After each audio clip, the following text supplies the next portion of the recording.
На Македонија леки се заканува клучна врата. Министерот за здравство Венко Филипче ја разгледува опцијата на фармацевската куќа да ја одземе дозволата за увоз на лекови, бидејќи на вакцините имало погрешни декларации, односно постар датум. Одземање на лиценцата ќе има ако се утврди пропуст кој можело да се спречи.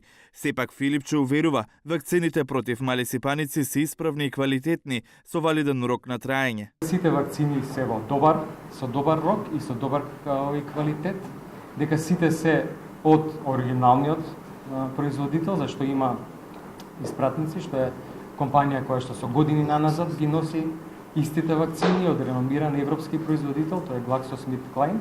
Како Министерство за здравство одговараме за квалитетот на вакцините, понатаму за критериумите кои што ги објавуваме за време на нивната набавка и стоиме за тоа.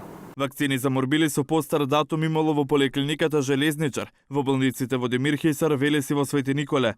Заменик народниот правобранител Васка Бајрамовска Мустафа во Студио 1 вели дека родителите не се доволно информирани од институциите, какви права имаат нивните дечиња околу вакцинацијата и кои се последиците. Уште значи пред 4 години укажавме на надлежните министерства дека е потребно да превземат мерки, како од правен аспект за да ги усогласат правните прописи од аспект на најдобар интерес на детето, да се знае што е право, што е обврска и тоа да биде уредено во сите закони подеднакво, затоа што ако го гледате Законот за здравствена заштита на населението, ќе видите о заразни болести, ќе видите дека таму вакцинацијата е задолжителна.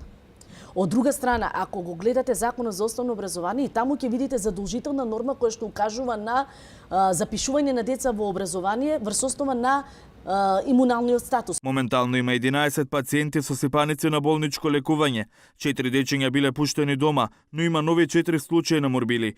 18-месечно бебе кој одело во градинка во Чаир, 4-годишно дете од скопската населба Јане Сандански, двајца возрастни од 28 и од 30 години. Тројца од нив не биле вакцинирани, а еден од возрастните ги добил само дел од вакцините.